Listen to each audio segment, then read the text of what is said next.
our program for the evening. This is open slide night, holiday edition. Yes, Christmas style. Is this for us? So I know this is going to be a fun one, and I don't have a big deal prepared to talk about, but I assume I'm turning this over to our wonderful committee chair, Miss Brie Sanders. And we've done open slide night before, of course, and it's sort of a fun thing that we can all participate in. I think everybody likes to talk about their stuff and what they're jazzed about. So this is kind of a fun way to do this in the spirit of the season. So let's take a wild ride, an open sleigh, modernism style. So with that, mine isn't quite the as floor modernism, but it's still fun. is yours. So I'll talk a little bit about the image and why I chose this one for this program. I went on to Denver Library's wonderful archives of photos, and they had, and Kimber wanting to do a little feature on the colorful light displays that we have specifically in Civic Center Park. It got me thinking about what they've done in the past, and they had amazing photos, which we've included here a little bit, to just kind of look at how it's evolved over time. And it's a tradition that I didn't realize how old it was. And it's actually really impressive to see the displays that they were doing in the early 1900s and 1920s, especially. This was my photo the other day when we were there for city council. I was like, well, I'm here. So we want to probably take some modern day.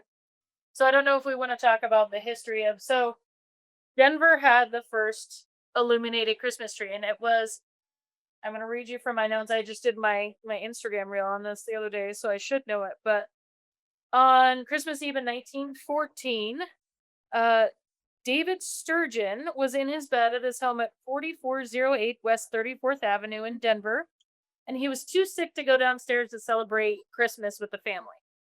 And so his father, D.D. Sturgeon, who was a prominent electrician at the time, went outside and decorated. He dipped light bulbs in green and red paint and wrapped the tree so that his son could experience the Christmas tree outside of his bedroom. And that was the first illuminated exterior tree that we know of. And so then the following year, the neighbors followed suit, said, wow, that's a neat idea. And so then the neighbors all decided to do it. And by 1918, there was a contest in Colorado for a lighting display. And so everyone got on board. We had all these big companies coming here to try and show their exterior lighting displays for Christmas. Well, then by let me pull up. I think it was 1919, the city electrician, John, I'm going to butcher his name, Malpied. I want to say it the French way, which would be Malpied, but Malpied, had caught the fever and replaced the lights in the Denver Civic Center so all the globes in the Civic Center were replaced with red and green globes. And then the next year, he put an illuminated Christmas tree in front of the Capitol. And so now we have our giant Christmas tree, which we'll get to here in a moment. And after that, it kept growing. So basically anywhere they could put lights around, they started to do it. And by 1926, Stapleton gave them the okay to use $400 to illuminate the front of City Hall. And then by the late 1920s, Denver had become known as the Christmas capital of the world. In 1945, an NBC broadcast a tribute to Denver and the Sturgeon family for having created such a wonderful holiday tradition. And so we have, as far as city displays go, we have pretty much the longest running city display and recognized city display. So our parade of lights is very much for a reason. It's not just like, here's some Christmas lights, which I think I learned about this maybe 10 years ago. And it was kind of the origin of the parade of lights was that we had started the Christmas tree. Well, not the Christmas tree, but the illuminated exterior tree. Very.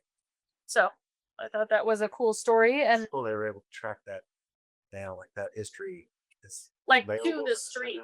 Yeah, it's really interesting. And I think it's neat, and I think it's a cool display. I didn't know. Yep. Those cars in the back. Which totally makes sense now when you look back and see the photos. Because, like I said, I didn't realize we always had such a big display with that presents. Oh, yeah. Yeah, so basically, since Yes, I remember. Yeah. always- since 1920 is basically when the display started, and then I guess when Yeah, except City Hall wasn't true, that was okay. So 1920 was on the cap. Yeah, it was on the cap. 32. Yeah, I take that back. So it was on the Capitol, and so now we have the tallest digital tree anywhere in the country. So the one that's in front of the Christ Kindle Market is the tallest digital tree. Very. I did love there were a lot of photos I found that had the Capitol in the background, just kind of like dusk or in mist, or it was very cool, very symbolic. It orients you to exactly where these photos are, like the Can Newport house we all know on the icon of this house. Very.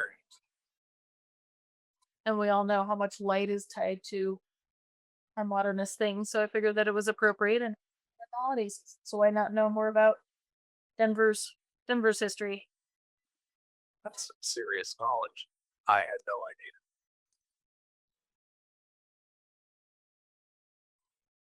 So I wonder what the tree's gonna look like in That's a 20 great years. photo. I don't think I saw that one in here.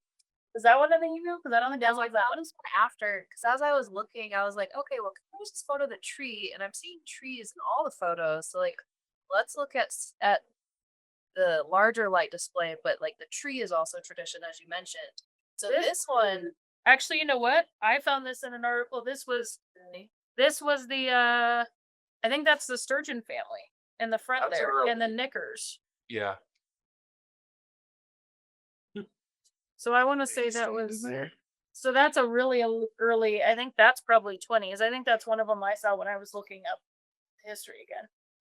I thought this photo was so interesting because again, I feel like a lot of the older Deptford photos I see, they're much further back. They're not really up close on large crowds of people. So I love that there's a binder here and that people are dressed in their fur and someone's like taking their kiddo away because I'm assuming they're fussing or they're cold. Like very modern day things that still happen, but to see it in a crowd like this. Well, and they're all dressed really nicely. Yeah, I mean, Yeah. back And then then- you just dressed like it was just Sure. Well, and even look at the children. You've got the little boy in his tall boots. Yeah, she's got her little what's it called? Well, I Little bet mug. you the Yeah. streets were mud back then, more than likely. So I mean, all the women have their muffs. were they not? What did they? What were Around Denver was paved. really in the 20s and 30s? Wow. Wasn't it paved with? It was still like a brick paved, though, wasn't it? Lodo, the area that we know as Lodo, is paved with cobbles. Okay. Everything below Lawrence Street. Oh. No, everything below Lime Street. is cobbles. Within my view. And that's what I thought. What's interesting about this is the lighting apparatus. And wonder what the lights are that are in the tree. Yeah. Because we're seeing them the same way in the lights in the windows. No, they're real incandescent bulbs. But how big are they? Probably pretty. They look pretty large at the photo. You're right. Like that source actual looks ink, pretty big. Like a house like a light bulb. Yeah. And I think this was really, if I remember, this was probably that contest or right around that 1918 realm. And if you look at the Based on the clothes, outfits, it's that would be pretty time. on point. I mean, if you look at everything they're wearing, that's very on point with what they. I wonder how long they kept it up. Like, to now. I mean, Well, now they keep From- it up through stock show. Oh, how Yeah. long it's stayed every year. lit. Yeah. Yeah. So the tradition has been through the stock show. Yeah. So that's been when they actually put up the lights is like is Thanksgiving. Yeah. So Colorado's very hard set. Like you need to put your lights up on Thanksgiving and you need to take them down after the stock show or it's bad luck. We should stock show. January, which you'll get to learn. The month of Oh, January. Well, You'll find out. I'll take you to the next Western section. Living where you live, you'll find out. Oh, Yeah. you can find out because You'll they find want out when the cattle cattle drive are- down I was gonna 17th say, when the Street. cattle run down the road, you're gonna know. Yeah. Welcome to the Wild West. Yeah, Oh. there's cattle in the Brown Palace. Brown Palace during. I'm down 17th. I was trying to find photos of that too. 'Cause I was trying to find like palace photos. You'll just to know look when the at. stock shows. They just posted one from last year. I think there's still one floating around from Yeah. last Well, I year. was curious about like old ones, or even if they had photos of the interior of Brown Palace when it's decorated. I want to say somewhere in one of my Denver books, there's a photo from, I want to say, the 40s with a cattle in the Brown Palace. Because when I looked it up, I was sending my photographer friend when I did a photo shoot there. I was sending my photographer friend, and he's like, "Well, what's so cool about the Brown Palace house?" Well, let me tell you. And I think I found a photo. I want to say I sent him a photo of one of the pride bulls in the Brown Palace. Sure, Western history has those photos. That's true. Yeah. Maybe it is, and I think National Western, where my chiropractor is, has an office in that building because I always walk past their door and it looks like it hasn't been changed since like 1982. But I wonder, they probably have some of those too. But there's, being in the horse world, I've spent a lot of time. Yeah. Stock shows not to be missed. I love. Like every Keep year it I up, want to buy it's money. turquoise and rhinestones and a cowboy hat. Rodeo. The last couple. Post. Oh yeah. Everybody's seen the old. I haven't seen it. I haven't seen it, Oh, you- but I've heard it's really good. priceless. It's wild. You know, That's what I heard. it is a synthesis of dead wood. Oh, if it's that epic, I like that. Oh, that's a good description. So I do have to just jump in for a moment and correct an assumption for when the lights might have actually gone up on the city and county building. Because I have an artifact that I was going to bring with me, but I have with me here now. And I can share that after we're done with the slideshow. But this is an actual Denver Post from 1955 that has a photo of the lights. And the caption says, "First color photo of Denver's 1955 lights." And this is the December 19th issue. And they're talking about how the ceremony for lighting the city and county building was going to be that evening, December 19th.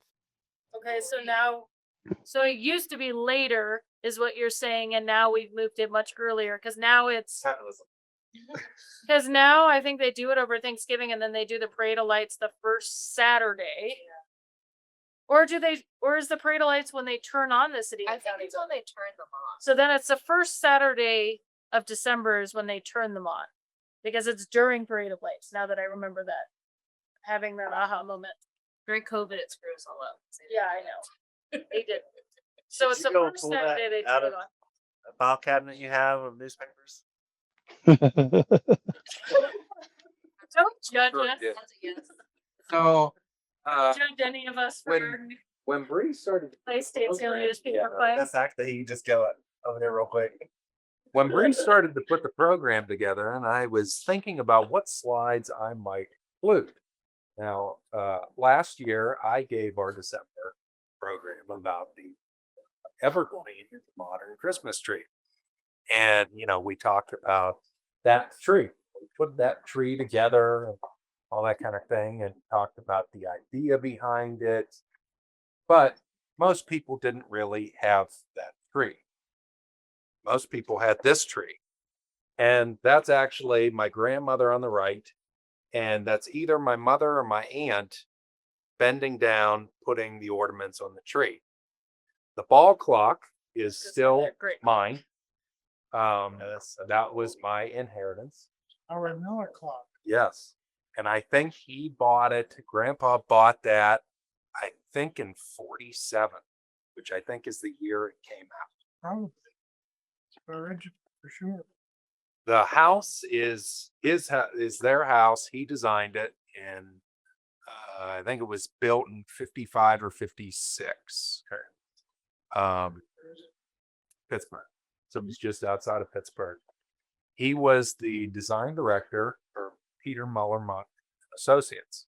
So they handled Alcoa, American Standard, Westinghouse, U.S. Steel. So they did a lot of high profile clients in the mid 20th century. So he was a very, very modern guy. Passed away a number of years ago now, but even the most modern has somebody else to deal with. And grandma was not nearly as modern as grandpa was. She was much more bohemian and enjoyed her ceramics and things like that. And while I'm sure grandpa would have loved the idea of the modern tree, grandma insisted on what she called a hunky tree. A hunky tree? This was the hunky tree. Now, is this a real tree or is this a fake tree? No, it's a real tree. Okay, I was making sure that it was And a real tree because that's what it looked like. It's, look at it. It's okay. According to the clock on the wall, it's midnight. This is Christmas Eve. The tree's going up. They're putting the Christmas ornaments on it. Now, I don't remember exactly where the ornaments were from, but they were enormous, the size of bowling balls, some of them.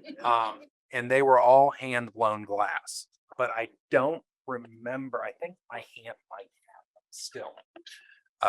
But this was part of the thing, and that was Ginny. That was Ginny's Christmas tree, and I know for a fact it had to have bothered Grandpa to death.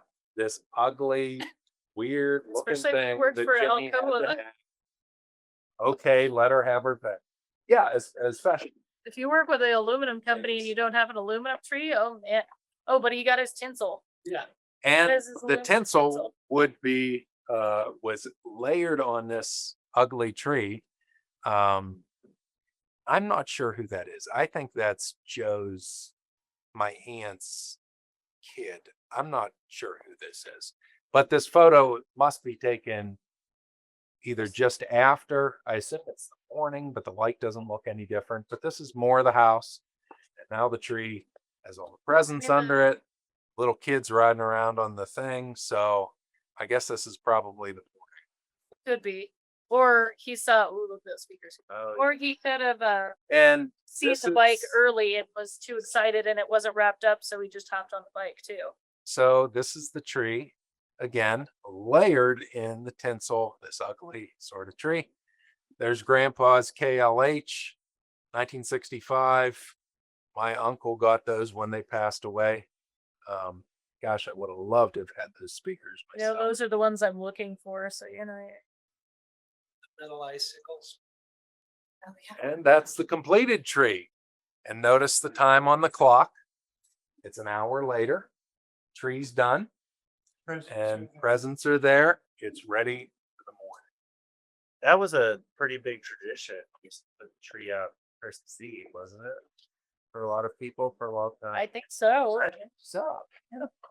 And then that tree, of course, would come down pretty quickly. And I know in stay some for- had- movies they like Or they dry out. Santa would like Catch on break fire. it up. That was like the magic of Christmas. Santa Now, when the tree would just show up.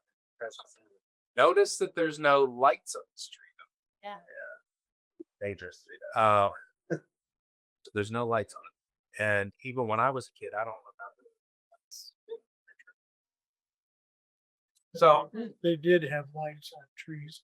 Yeah. Yeah, I was of gonna course. say, if they were lighting But I an don't outdoor know tree, why. they- I don't like So Maybe he was just a smart man and he's like, I'm not burning down my house on this slide tree with electricity. Well, the You don't old get things ornaments, watered. the old ornaments used to have candles, Oh, yeah, that's true. and you'd light candles on. Oh, So we have That was dangerous. until just a, actually, I think we still have it in a box. So my mom has some of the original bubble lights from when she was a kid. We have an original set, and then I have a reproduction set because Christopher Radko came out with a reproduction set of the vintage looking lights, and so I've got whole sets of those. But obviously they aren't going on those trees. But what's interesting is, so my mom is just German and Swedish, and in German and Swedish tradition,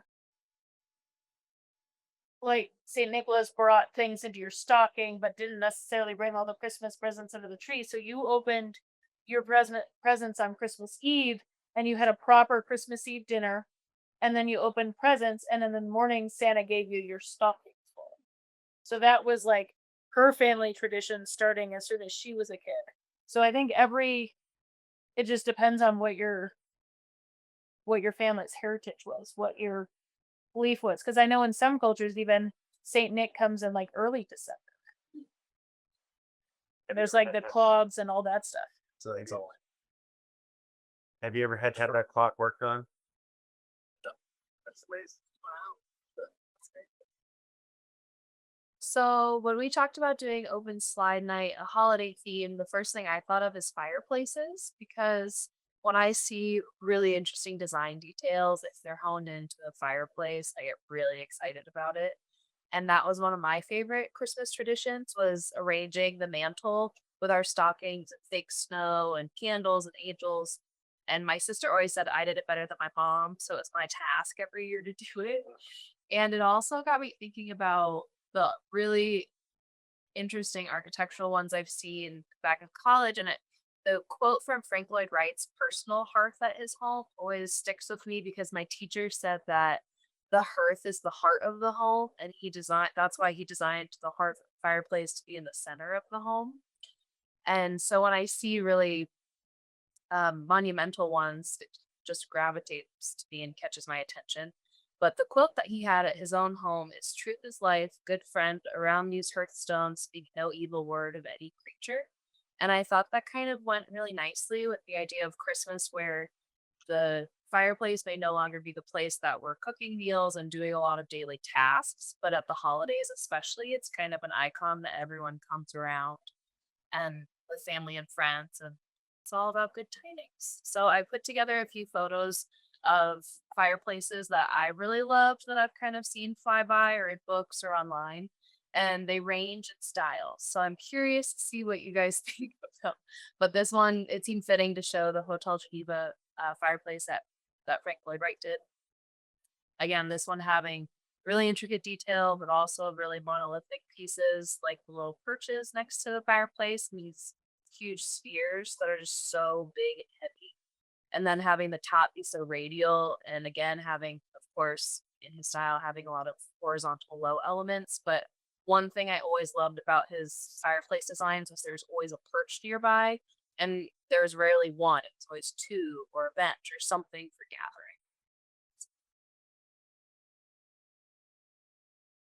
In many of his fireplaces, he put a cast iron pot with Yeah, that's where right. the people cooked in it. Yeah, it's true.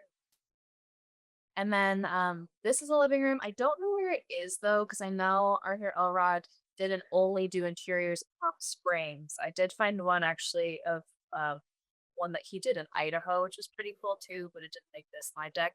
But again, I love the curvature of this room. You can see that this wall is curved, but it's kind of everything is suggesting or responding to the curve of the room, and how centered heavy this fireplace is, the texture of it. It's really liked.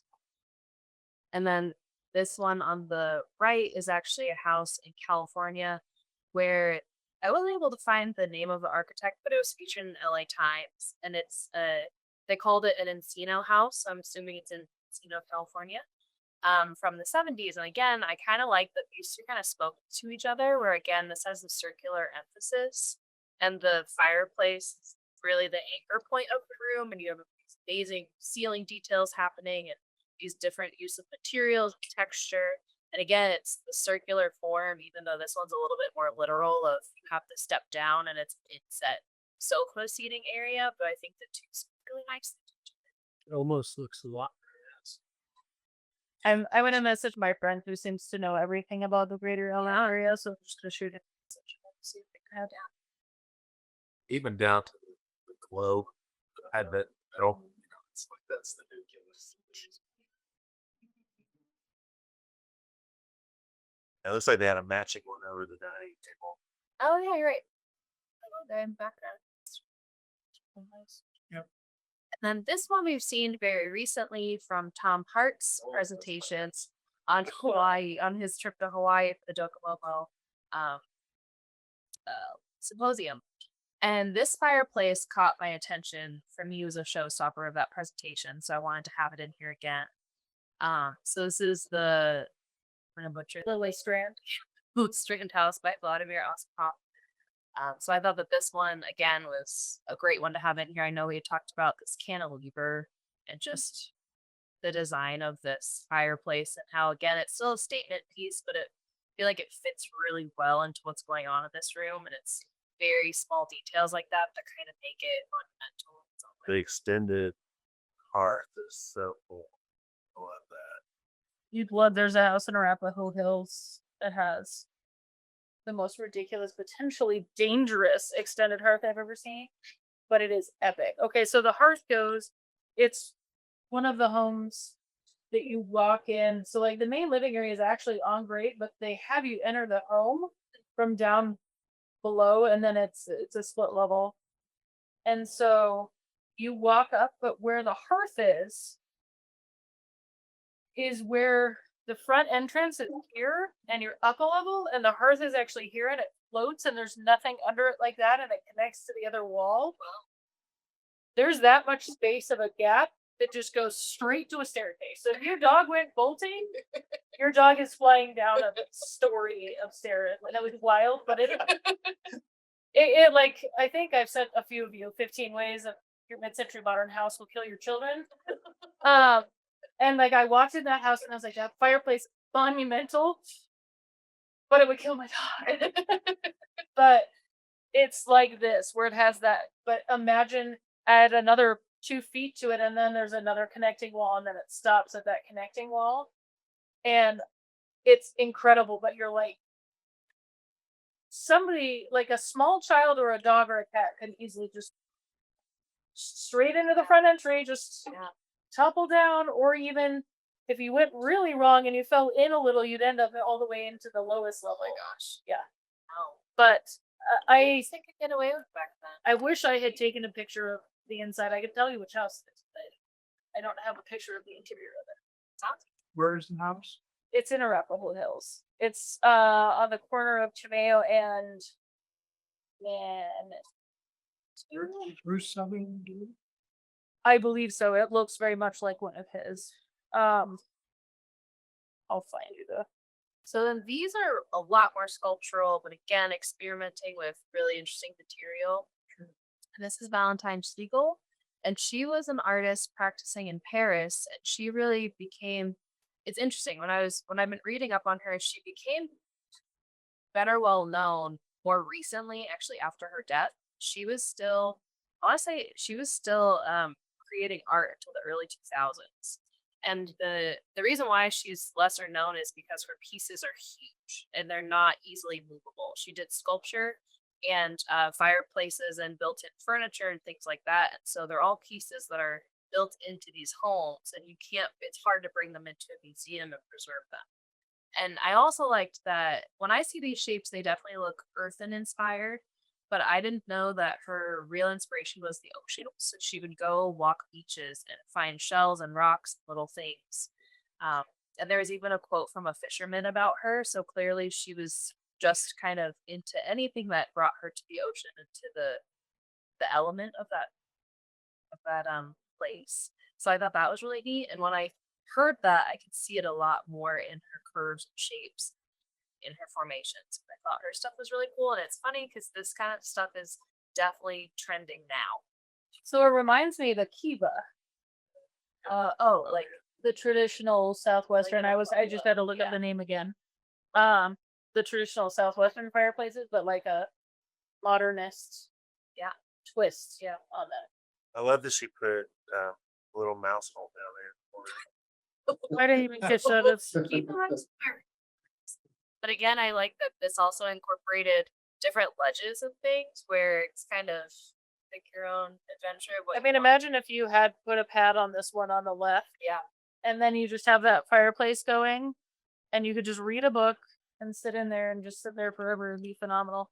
Yeah, Kinfolk actually did a really good feature on her, and they had a quote saying that the reason she got into fireplaces was because she was predominantly doing pottery, and she gave a vase to a friend, and her friend put it up on her mantle, and she really didn't like how the fireplace looked with her vase, so she started making her own fireplaces. Oh, that's funny. And so you see that there's all these shelves and all these very Spots to put things. asymmetrical nooks and ledges and things for perching or for wood or for vases or for home decor. There'd be a lot of glass on those shelves if it was me. That'd be cool, especially on the white background. Yeah, I think that's what's neat about some of the white fireplaces when you get them. This one, I don't know who did this, but it's a photo that I've come across multiple times. But again, just more sculptural forms and more unique shapes for fireplaces.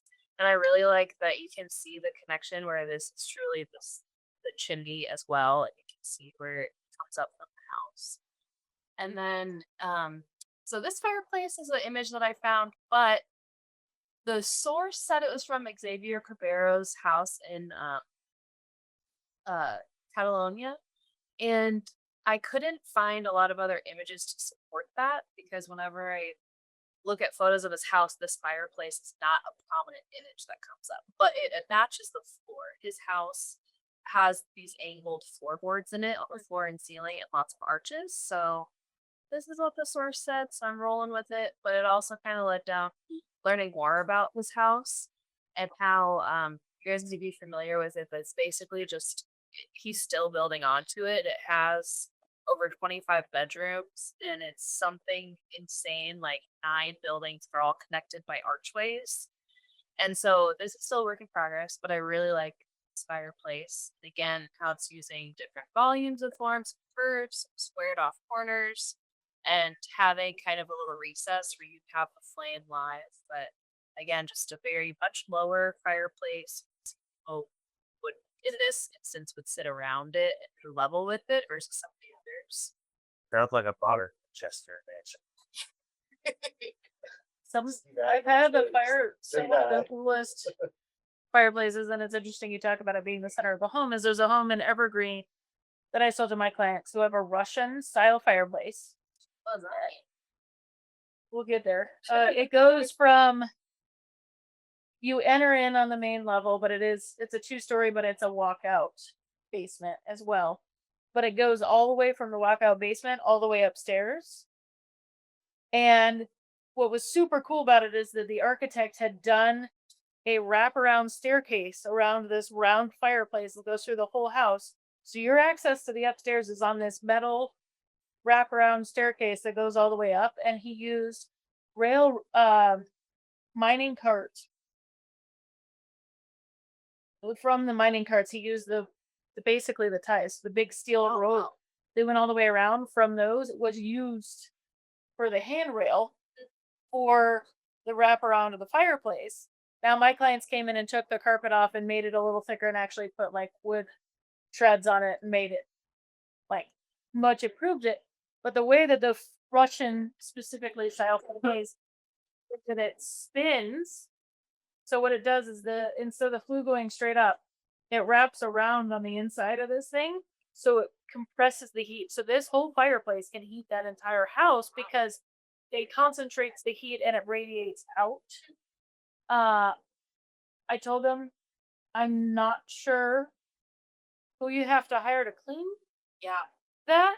that sounds like I was like, that might be something I don't know how to clean, but it was neat because there was kind of a conversation pit there, but it was like truthfully in a spot where like we knew that kids were gonna trip, so he slightly modified the way like the small conversation pit was. So there's still a slide spot to sit in front of it, but the way it was before was definitely like somebody's gonna wipe out into this if they haven't already. that sounds But that is hands down one of the coolest, like, and the house was literally formed around that central fireplace, and it was all moss rock this big as I'll find you a picture. it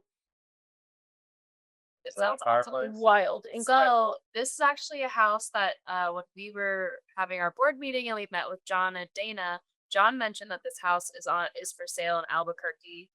It's only 565,000 right now, but the sale is pending. And it's the first time it's been on the market. And there are a lot of details. You can kind of see some of these metal rods back here for the stairs, which is also a cool detail. But to me, the fireplace spoke to me. I really loved how, again, it's elevated. The whole space feels really open. And to, again, have this monumental element, but they really made it feel light and kind of put it in really simple forms. And I kind of like that there's this whole elevated um, slab kind of dedicated to the fireplace here. And then A water feature or I don't know what you would put Or in the there, log. again, kind of playing with the Probably a positive, planter. negative. yeah. Well, it has tile on the inside, like decorative tile, so it looks like maybe some kind of a water fountain or something. Water and fire, all the Yeah, elements. Right? Yeah. So I thought that this would be Correct me if I'm wrong. Isn't it a Moroccan style fireplace when they're open like that? When you have them elevated on a slab and then they're open and they have the open face like that, I believe it's called a Moroccan. I heard he's reading a vintage article that was explaining the Moroccan style fireplace. That's like hog-eye. Yeah, it's probably Corinthian not. leather. It's probably not actually what it was. Because, they probably just mostly had open fires. But who has, and it's interesting you bring up the fireplaces though, but that's what made me realize that house at Cherry Hills was in Sutherland. Between the massing on the house, then I walked in and I was like, I know that fireplace. Is it Uh, like, did he have this fireplace that could be designed? he had a very distinct feel to his fireplaces. And I've seen enough of them now that I walked in and I was like, this feels like a Sutherland. And then I saw the fireplace and I was like, there's just no way this isn't a Sutherland. And then we pulled out paperwork and I was like, it's a Sutherland. And so I think that is, you had a lovely, I remember commenting on the fireplace of the Zavislon house. However, I want to ask you why there was this weird nook on the top of it, whether you had put that there or if they did something. Okay. What was the nook for? You haven't seen all the fireplaces. So Yeah, Alan, it kind of makes me think that we should do a program of your work. I feel like that would be amazing. I would love to see more. But your fireplace was very elegant in the Zavislon house, but I was curious what there was a particular the first fireplace I ever did. Ooh. What year? That's beautiful. Yeah, I could use that in my presentation. What house is that in? Plans on. Oh, yeah. Do you have an original picture of the Zavislon fireplace of what it looked like when it was done? Because that fireplace is lovely. So fun fact, this is actually Mandy Moore's house in California. And she was featured in Architectural Digest. And I fell in love with her house when they toured it. I think that they were really respectful of their furnishing selection and keeping a lot of the original components, one being this fireplace, which again is kind of an interesting entry point level that you have with it. Kind of like Kimber was saying, where you enter in and it's right there on the same level as the floor, and then you walk down to the dining room. So how you're moving through this house and where the fireplace is situated, it's still kind of in the midst of everything between the living room and the dining room, so gathering spaces, but you perceive it at different levels, which I think is really interesting. Well, then if you look at the continuity of you've got this lovely, it just travels your eye to the indoor. I want to talk about indoor outdoor connection. Look at the continuation of the brick outside your glass that I'm assuming is your entry over here. Yeah.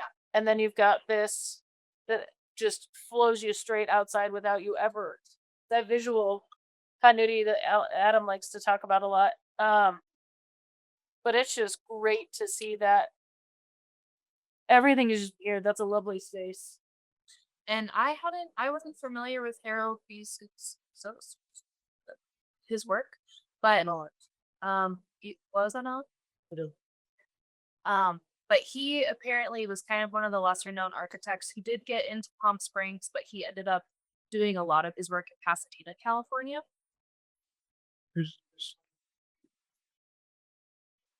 Yeah, so that's okay. So you had,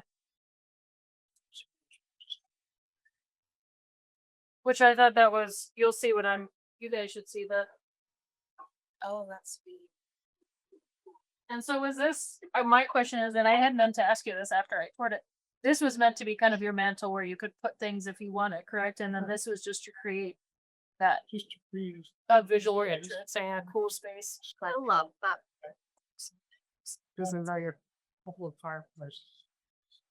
And then that really, really nice hearth, the really large concrete slab that you can actually. Was it? For the root swap? Yes. It's the only house I ever did. Repeat. And then again, this Fully been painted.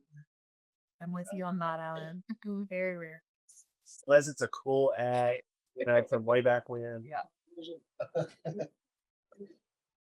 Just seemed like when I designed the house, it seemed it needed to be painted. Well, So I painted. it probably look better that way. So Was it mixed matched brick? Or did you use? Well, I just designed it to be painted, so I didn't care. Except for the house. So this one again is kind of I would say a modern spin on an old idea of having stucco and assume plaster stucco material for the fireplace and that ledge that we've been seeing where it continues into other furniture pieces. It looks like that's a terrazzo edge. Yeah. And so I like it. I like. So this is a house in Sydney, Australia.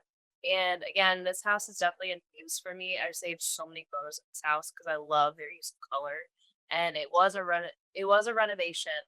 And unfortunately the article at Dazine doesn't give a lot of context to the house and what the state of it was when the owners bought it.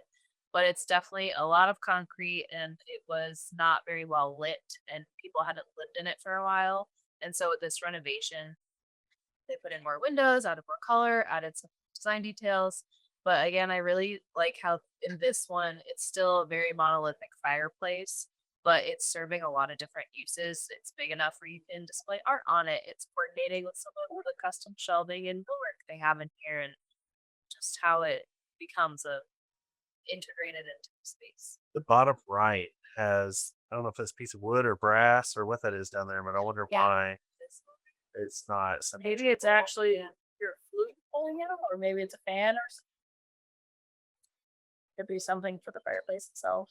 Yeah, and definitely one of the few like truly low fireplaces.